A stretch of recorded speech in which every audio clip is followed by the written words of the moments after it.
ایک بسکٹ لے لیا اور گھی کی اسمیل آتی ہے ان کو, دیسی گھی سے نا, مما اس میں اسمیل آ رہی ہے, یہی ہوتا ہے نا. دیسی گھی میں کیا آ رہی ہے مما؟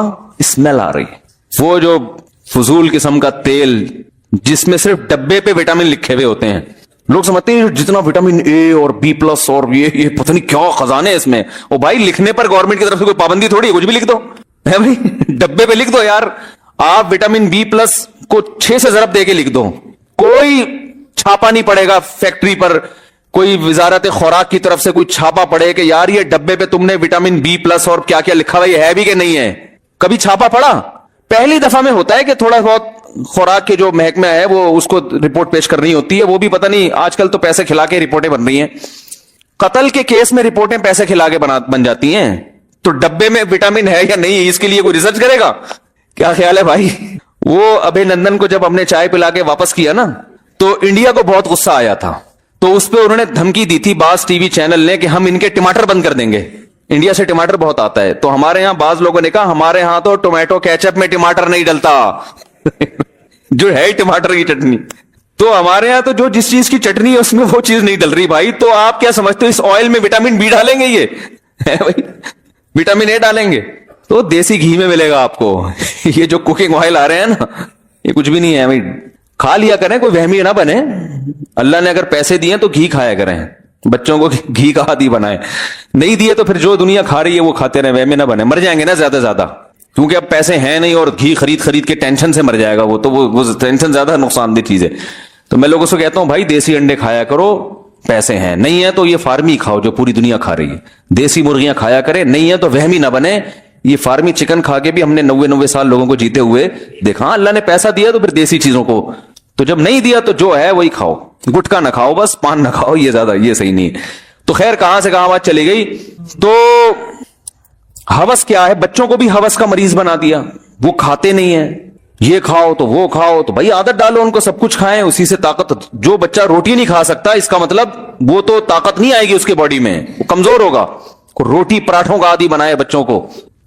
تو ہوس جو ہے کھانا بھی انسان کی ایک خواہش ہے, یہ بھی دنیا میں داخل ہے اور یہ حلال خواہش ہے. لیکن اگر یہ اعتدال سے بڑھ جائے تو یہ کیا کہلاتی ہے؟ خواہش نہیں بلکہ ہوس. تو عزت بھی انسان کی ایک ضرورت ہے, لیکن عزت کی چاہت اعتدال سے بڑھ جائے تو یہ کیا بن جاتی ہے؟ ہوس. جیسے بعض لوگ ہر جگہ اپنی ٹانگ اونچی رکھنے کی کوشش کرتے ہیں, ہر وقت یہ چاہتے ہیں کہ ان کی تعریفیں ہوں, ہر جگہ ان کو آگے رکھا جائے. جو پہلے سے عزت دار لوگ ہیں اپنے آپ کو ان سے آگے نکالنے کی کوشش کرتے ہیں بجائے اس کے کہ ان کو عزت دیں.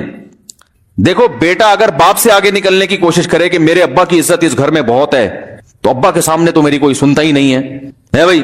تو میں چاہتا ہوں باپ کے سامنے بھی لوگ میری سنیں. تو یہ عزت کی خواہش نہیں ہے بلکہ عزت کی ہوس ہے کہ آپ باپ کا باپ بننے کی کوشش کر رہے ہو. ایک آدمی اپنے آفیسر سے زیادہ عزت چاہتا ہے کہ میری عزت میرے آفیسر سے زیادہ ہو, تو یہ خواہش نہیں ہے بلکہ یہ بھائی جو پہلے سے قابل عزت ہے ان کو تو ان کا مقام دینا پڑے گا نا. تو ہوس بری چیز ہے. قرآن نے کیا بتایا یہود علماء کے بارے میں؟ وَيُحِبُّونَ أَن يُحْمَدُوا بِمَا لَمْ يَفْعَلُوا فَلَا تَحْسَبَنَّهُمْ بِمَفَازَةٍ مِّنَ الْعَذَابِ. فرمایا ان یہودیوں کے علماء چاہتے ہیں کہ ان کی عزت ان کاموں پہ ہو جو کام انہوں نے کیے ہی نہیں ہیں.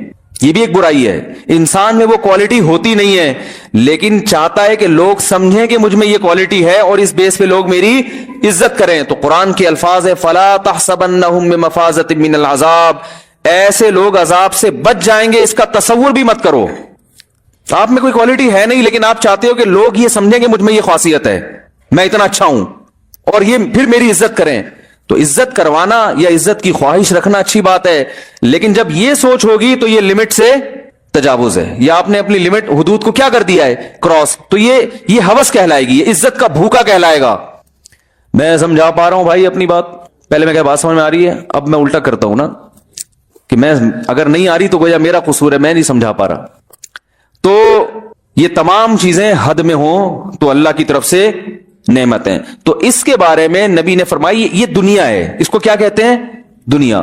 تو آپ صلی اللہ علیہ وسلم نے فرمایا کہ اگر دنیا چاہتے ہو نا یہ ساری چیزیں مل جائیں تو آخرت کو سامنے رکھ کے زندگی گزارو. یعنی اصل فکر کیا بنا لو؟ آخرت. اور یہ ساری چیزیں پھر آخرت کے تابع ہو جائیں گی. تو آپ صلی اللہ علیہ وسلم نے فرمایا من کانت الآخرۃ ہمہ، جس نے اپنی اصل فکر آخرت کو بنا لیا، آخرت کہ پہلے جنت باقی سب چیزیں بعد میں، پہلے اللہ باقی سب چیزیں بعد میں، تو یہ ساری چیزیں خود بخود ایک لمٹ میں آ جائیں گی نا۔ او بھائی جب آپ کے ذہن میں اللہ کی رضا ہوگی نہیں تو پھر جھوٹ بول کے بھی اپنی عزت کرواؤ گے، ٹھوسو گے بھی طبیعت سے، روزہ تو گیا، روزہ کون رکھے گا؟ پھر تو کھائے گا نا زیادہ، کہ جب مقصد ہی دنیا ہے تو بھائی جتنے مزے اڑا لو اچھا ہے، پھر تو کھاتا ہی رہے گا، کھاتا ہی، جیسے لوگ کھائے جا رہے ہیں کہ یار دنیا میں جب رہنا ہی لائف کو انجوائے کرنے کے لیے تو کم کیوں کھائیں؟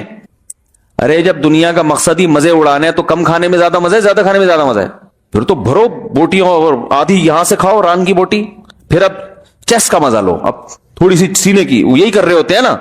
جو بیچارہ شریف آدمی ہو تو پہلے ران کی بوٹی کو شادی میں پورا صاف کرے گا، پہلے یہ تو ختم ہو جائے، دوسرا کہے گا ایک چک یہاں سے لے لی تو اب تھوڑا سا مزہ وہاں سے بھی، وہ تکے بھی ٹرائی کر کے دیکھو، ملائی بوٹی تو رہ گئی، تو وہ ہوس ہے نا، اس کو تو خواہش ہے کہ سارے مزے دنیا میں اڑا لوں، تو وہ کھانے میں اعتدال، بولو بھائی نہیں۔ یہ بڑی اہم حدیث ہے، جلدی سے بس 2-4 منٹ میں اس کو کمپلیٹ کرتا ہوں، اللہ کرے ہو جائے۔